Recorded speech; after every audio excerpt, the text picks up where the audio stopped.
Seperti orang-orang yang menyimpang dari jalan as-salaf, mereka yang tidak berdakwah dengan dakwah tauhid, yang tidak berdakwah dengan dakwah tauhid.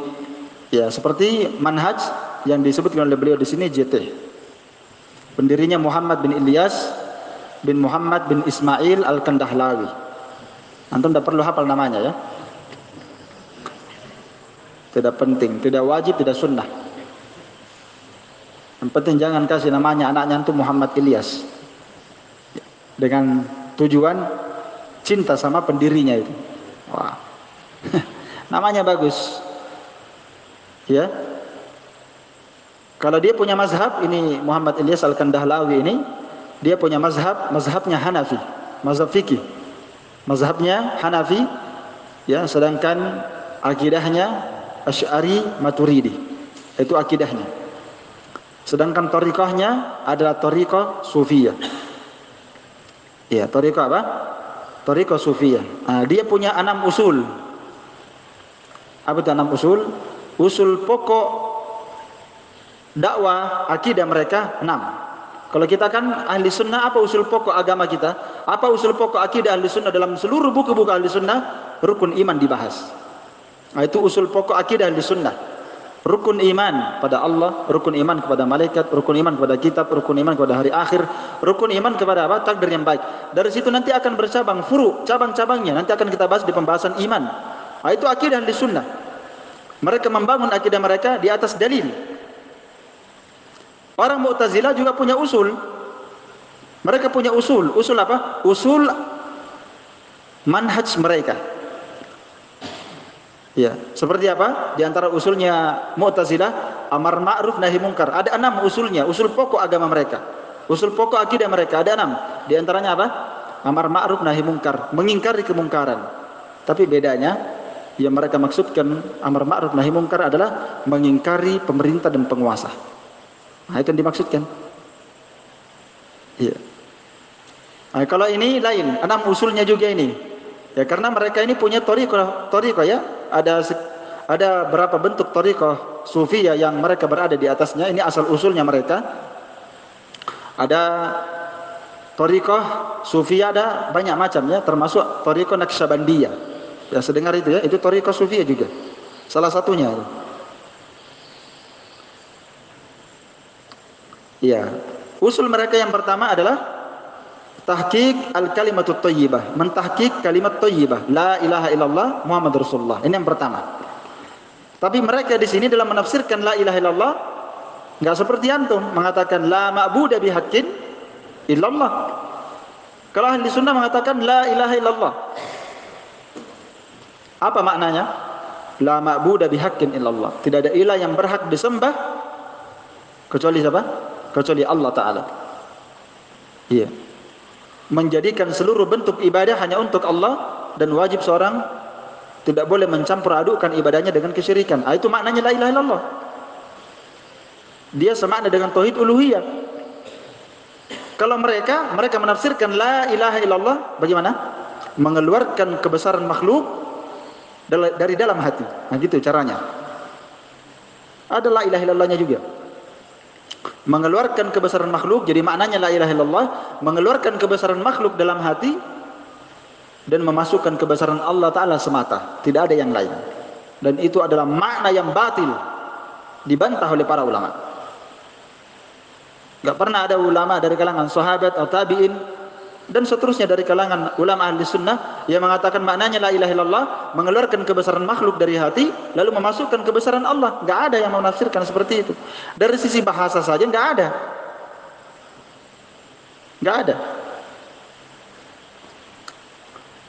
Sehingga para ulama berkata, jadi kebesaran Nabi Muhammad dikeluarkan juga. Tidak ada pengagungan dalam hatimu Nabi Muhammad.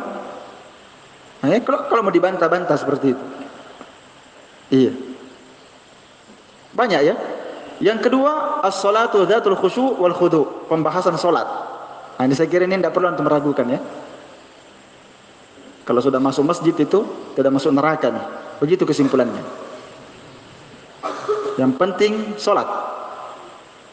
Mau paham, tidak paham, terserah. Yang penting salat. Ya, itu intinya. Adapun pembahasan akidah enggak ada. Yang ketiga, al-ilmu bil fadail, la bil masail ma'adzikir. Nah, ini usul mereka yang ketiga. Yaitu apa? Berilmu tentang fadilah-fadilah. Fokus ke situ. Fadilah amal. Iya. Dan fadilah-fadilah ini banyak hadis lemah dan banyak hadis palsunya. Sampai Syekh Al-Albani rahimahullah ta'ala berkata, setelah beliau melihat bukunya ini yang sudah tersebar di seluruh dunia, dibaca oleh banyak manusia, ya, kata beliau, ya, mereka ini menulis, itu kan tulis itu pimpinannya itu yang tulis itu. Kata Syekh Al-Albani rahimahullah ta'ala, mereka ini dalam menulis nggak paham ilmu. Ulama mereka, kata Syekh Al-Albani, nggak ada yang paham ilmu, juhala. Itu hukumnya para ulama. Saya kira antum sudah tahu ya, Syekh Al-Albani itu adalah manusia yang paling alim. Kata Syekh bin Baz, tidak ada manusia yang lebih alim dibandingkan Syekh Al-Albani, dibandingkan Syekh Al-Albani di bawah kolong langit saat ini, waktu Syekh bin Baz masih hidup. Berbicara tentang hadis, Syekh Al-Albani itu paling alim. Ya, sampai ulama Saudi itu mengambil hukum-hukum beliau dalam mensahihkan hadis dan melemahkan hadis. Karena beliau dalam menghukumi sebuah hadis itu lama waktunya. Beliau sampai Syekh Al-Albani dalam menghukumi sebuah hadis itu sampai puluhan tahun. Sampai ada orang datang kepada Syekh Al-Albani, "Ya Syekh, antum melemahkan hadis ini, sedangkan hadis ini antum mensahihkan hadis ini, sedangkan hadis ini lemah ya Syekh. Cacatnya ini dan ini." Diperlihatkan semua cacat-cacatnya hadisnya. Hadis tentang emas ya, pada waktu itu dia tanyakan. Ini yang bertanya ini seorang alim. Maka Syekh Al-Albani menjawab apa? 25 tahun yang lalu saya sudah teliti ini. Sudah 25 tahun saya teliti hadis itu, baru saya keluarkan hukum. 25 tahun dia teliti satu hadis itu. Jadi langsung keok gitu orang, ya kan? Syekh Al-Albani itu luar biasa. Kata beliau, mereka ini enggak ada alim di antara mereka, enggak ada. Kemudian yang ketiga, yang keempat, ikramul muslim. Ini juga usul pokok mereka. Ikram, biasa dengar ya? Ini istilah-istilah, ini banyak istilahnya ya, mastura, ikram,